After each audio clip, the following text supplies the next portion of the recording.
Welcome, everyone. I want to welcome you to a brand new episode here at Bro Media. We are here live at Liberty One Studios in beautiful Greenville, South Carolina. This is where we discuss freedom, liberty, and sound economic policies.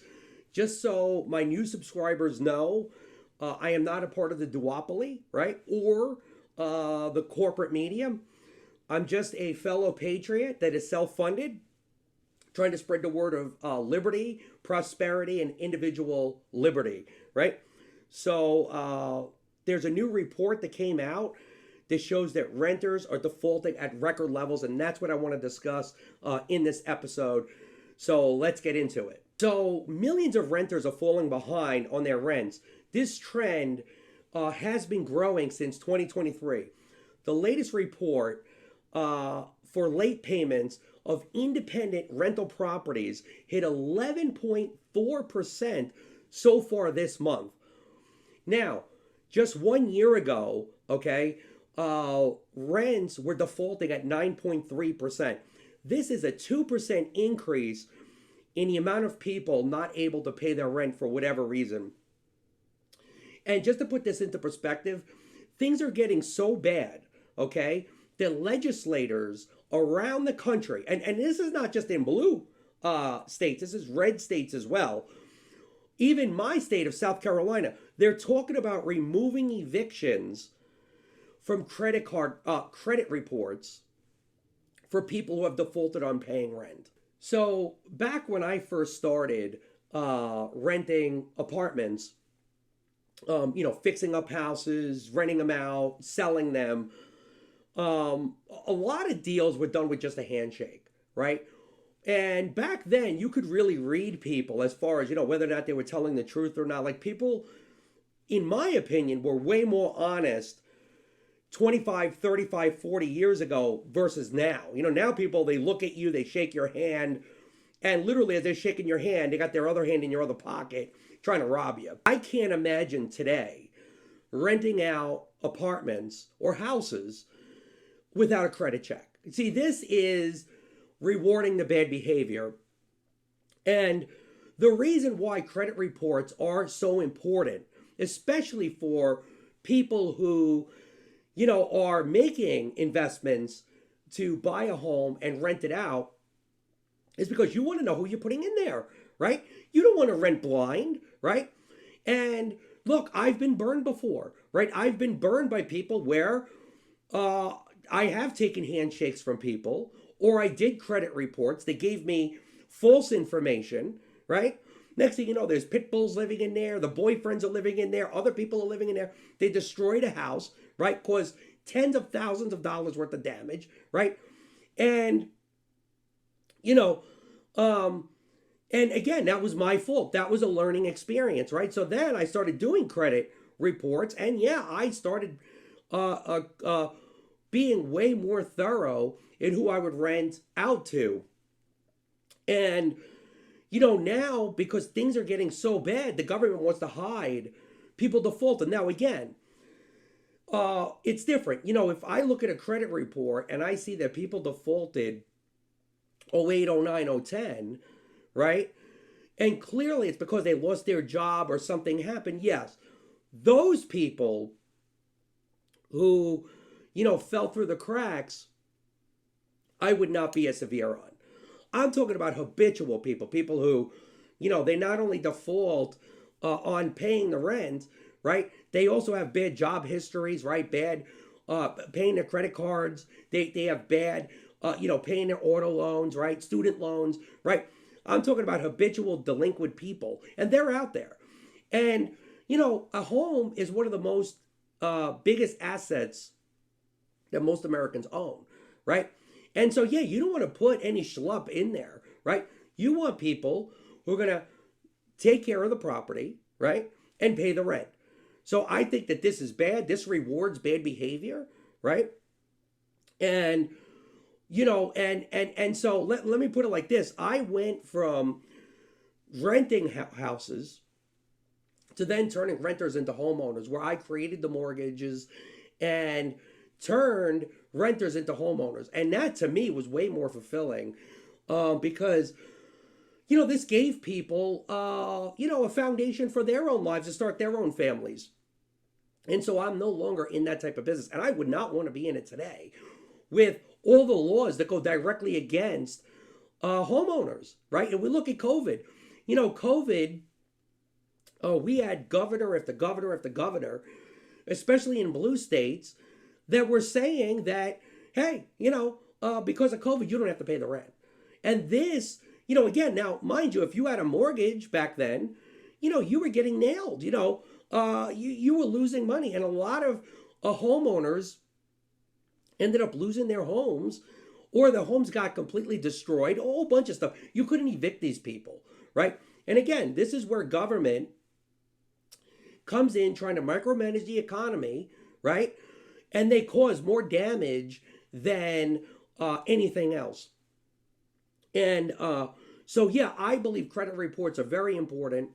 And I wanted to list some of the numbers that have come out throughout the country, like just a couple of states, just a couple of statistics to kind of give people an idea of what's really going on. So Maricopa County, Arizona. Now, Arizona, this is supposed to be a booming state, right? A lot of Californians moved into Arizona, right?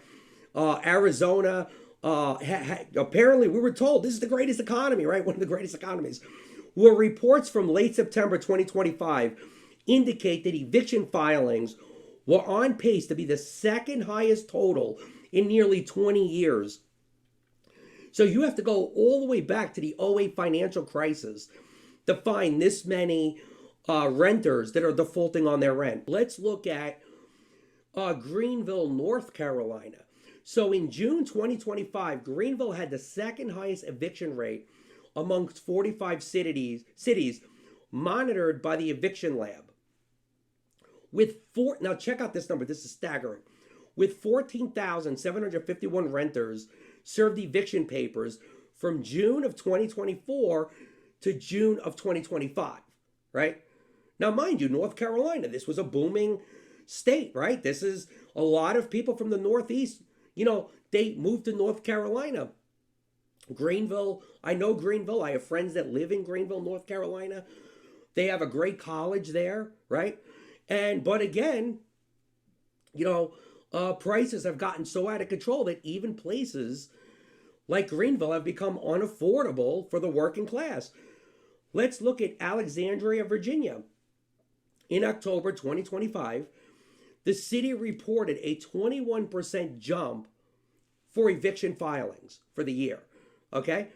Now, think about that. Alexandria, Virginia is right on the border with D.C., right? There are, tons of big lobby money that's moved in there. A lot of corporations like to hang around D.C., right? Because that's where you can buy the politicians, right?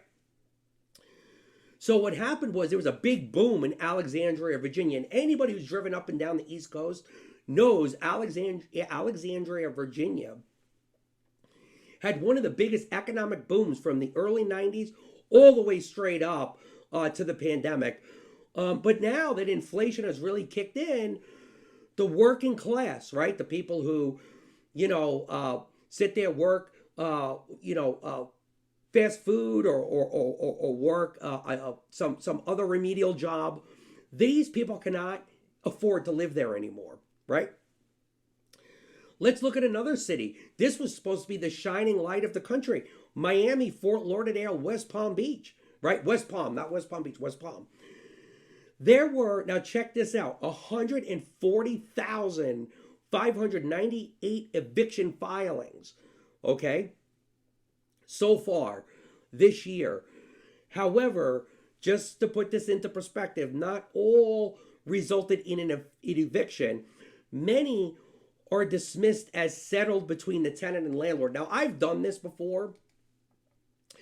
Now, when you settle with a tenant, this happened to me twice. One time I settled, another time I didn't, right? One time I settled because I felt bad for the person, and the person owed me like $2,500, and I said, listen, I'll tell you what, if you are agree to give me just 10% of what you owe me, right? And you make a money order, I'll cancel this. I'll cancel it, and it won't go on your, won't go on your status as an eviction, right? And you know what? He went down and got a money order for 10%, $250, right? He paid me, and I canceled the eviction for him, right? But then there was another one this was the one who brought in the pit bulls and destroyed the house.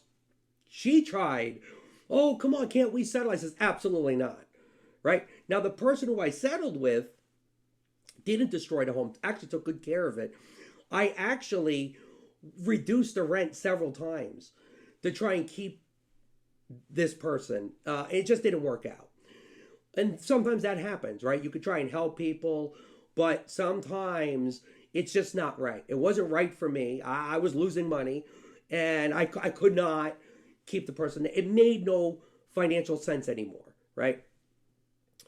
And then I had the other one where the person destroyed the house completely. I mean, threw oil on the walls. I mean, literally squirted oil on the walls, cooking grease, destroyed the carpets, just smashed tiles, smashed the countertops, completely fucking destroyed the place. And then you're going to come to me and ask me for a fucking settlement? Now, here's the thing that doesn't show up when you get a settlement like that, because it's not on record, right? So I guarantee a lot of these settlements are pennies on the dollar, right? Like I took 10%, right? And I bet you a lot of these settlements are just 10% on the dollar, maybe 15% on the dollar, maybe 50% at most, right?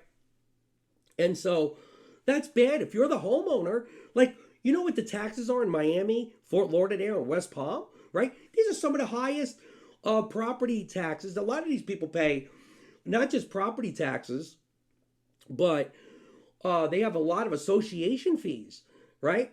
And those dues, right? And if somebody's not paying you rent, then you're paying those dues, condo association fees and all this nonsense. You could be out thousands of dollars very quickly, right? Now you're chasing this guy to court. And mind you, you don't go to court right away. It takes months. So you could be 10, 15 grand in a hole before you even know it, right? In these bigger markets, right? And so if somebody's getting pennies on the dollar, right? Again, that's not a good thing, right? To have 140,598 eviction filings, right? In what's supposed to be one of the strongest economies in real estate in the nation, that's not a good thing. And it kind of flies in the face to this idea that, oh, we have this booming economy, right? If you had such a booming economy, right, people would be saving money, right? You wouldn't need several people with several jobs to go to work, right?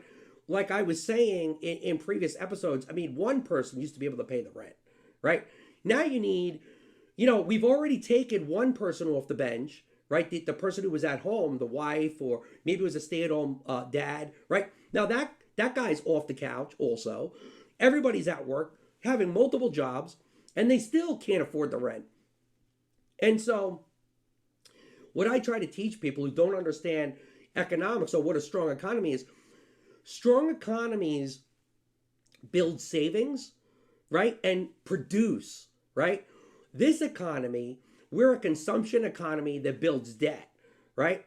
And so you have a lot of people borrowing from Peter to pay Paul, right? And that's not good, right? You have a lot of people that have no choice but to rack up their credit cards, take out equity loans, doing all sorts of things. Now, if you're a renter, you can't take out an equity loan. So what do? Maybe you trade down your car. Maybe you trade down how you eat. Maybe you rack up a lot of credit cards. Maybe you stop paying your student loans. Maybe you trade down in your lifestyle, right? Because you have no other choice. Or you get another job. But what do, right? If you're working two jobs, right? What do? You get a third job, right? And let me tell you something. This economy right now, there are more people working 2 and 3 jobs. They're moonlighting all night, right? More than any other time in history. So this is not a strong economy by definition, right? If you count savings and producing stuff, right? Because our trade deficits are also growing as all of this is going on. Um, and so, yeah, people can't pay the rent. Um, Also, senior citizens, especially, are in this group that are getting hammered. A 2025 report also noticed a spike in evictions for people over 65 due to rising house costs. This is also happening as COVID era subsidies are beginning to be eliminated at the same time. So, really, this is a double whammy for seniors, right, who count on those benefits, right? Also, households with rental assistance are also in critical financial situations. The Associated Press highlighted that 60,000 Americans are on emergency housing voucher program. Okay? They are at risk of eviction due to the program running out of money. Think about what I'm telling you. 60,000 Americans right now on emergency housing voucher programs are at risk. I mean, these are people who are literally one car disaster away, right? One, if they anything happens to their vehicle, anything happens to them medically, anything goes wrong, they slip and fall, these people are finished, okay? That is not a strong economy. We are also on pace this year so far to have a ratio of about 9.8 evictions filed for every 100 renters. That is an astonishing amount of people defaulting on the rent. So anyway, while all this is happening, nobody is asking the most important question. Why are so many Americans desperate and in need of so much government assistance, especially when the media, the government keep telling us how great everything is? And the truth is that the government has created a lot of these problems through unintended consequences. And let me give you an example. First off, when I talk about the welfare trap, right? And basically what the welfare trap is, it's when people get on assistance or when the government makes programs, like let's say you say healthcare, your food stamps, Social Security, right? Medicaid, Medicare, Obamacare, whatever it is, right? Whatever program the government creates, what happens is you're going to have a portion of the population that will purposely make their financial situation fit into one of those boxes so they can claim the benefits, right? And so what happens is people then, look, people aren't stupid, right? If the government's giving you, if let's say you're an able-bodied person, right? You could be 65 and able-bodied, you could be 70 and able-bodied, right? Or you could be 35 and able-bodied, right? But if the government's giving you a better deal to sit home versus going out, getting a job, starting a business, right? Taking on all that responsibility, right? Think about it. Generally, people value leisure time, right? People value taking off, right? Very few people wake up in the morning and go, I can't wait to work for that guy or that woman, right? Usually people, one of the things that they ask, because I know I hire a lot of people, one of the things that they'll ask in the interview is, hey, how much time do we get off, right? What do vacation times look like, right? And a lot of people base taking the job based on the type of vacations that they get. Are the vacations paid? Are they during the holidays, right? All of this stuff they take into consideration. Now, if I'm an employer, right, and I am competing with, free housing, free food, a check in the mail, all of this stuff, right? What happens is you're going to have people who are going to weigh the options and go, I'm not going to give up my Medicaid or subsidy, right? If I take this job, right? Which they do the math and they say, wait a minute, I could lose $10,000-$15,000 in extra benefits. It's cost effective for me to stay home, right? And so what happens is those people end up in a welfare trap, right? And you have to understand that when you have 30, 40 million Americans who could be working that are now receiving a check, when those people receive a check, right? whether if they saved for retirement or not. These are people now that are taken out of the producing, right? They're no longer producing, and now they're just consuming, right? And that bids up prices, right? That creates inflation. Same thing with food stamps, right? We don't want to give food stamps to welfare queens or people who take the food stamp, right? Like, there are people who will get a food stamp for $400, right? They'll sell it to somebody else for $300, right? Now, obvious, the guy for $300, he benefits because he's going to get an extra $100 worth of food. So you say, but why would the person who has the benefit for $400 sell it for $300? Well, because when you get the cash, then you can buy anything you want, right? You could go buy clothing, right? You can buy other fun stuff with it, right? Maybe a purse, maybe a cool bowl cap, a new pair of shoes, right? That you can't buy with the SNAP card, right? Because the SNAP limits you to food, right? But when you get the cash, right, you can take it to the bar, you can take it anywhere you want. That's the corruption within the food stamp program. And you have a lot of people who have tons of assets, right? They own homes, right? They have multiple cars in the driveway, and they're getting food stamps, right? Anyway, I want to thank everybody for tuning into the Patriot Report. Please don't forget to hit the notification button. Also, if you watched my videos and are even 1% smarter, please subscribe to the channel, right? You have nothing to lose. Again, I am thankful for you, Patriots. I promise to always stand up for liberty, freedom, the truth, and of course, sound economic policies. Stay strong. I'll see you in the next one. Take care.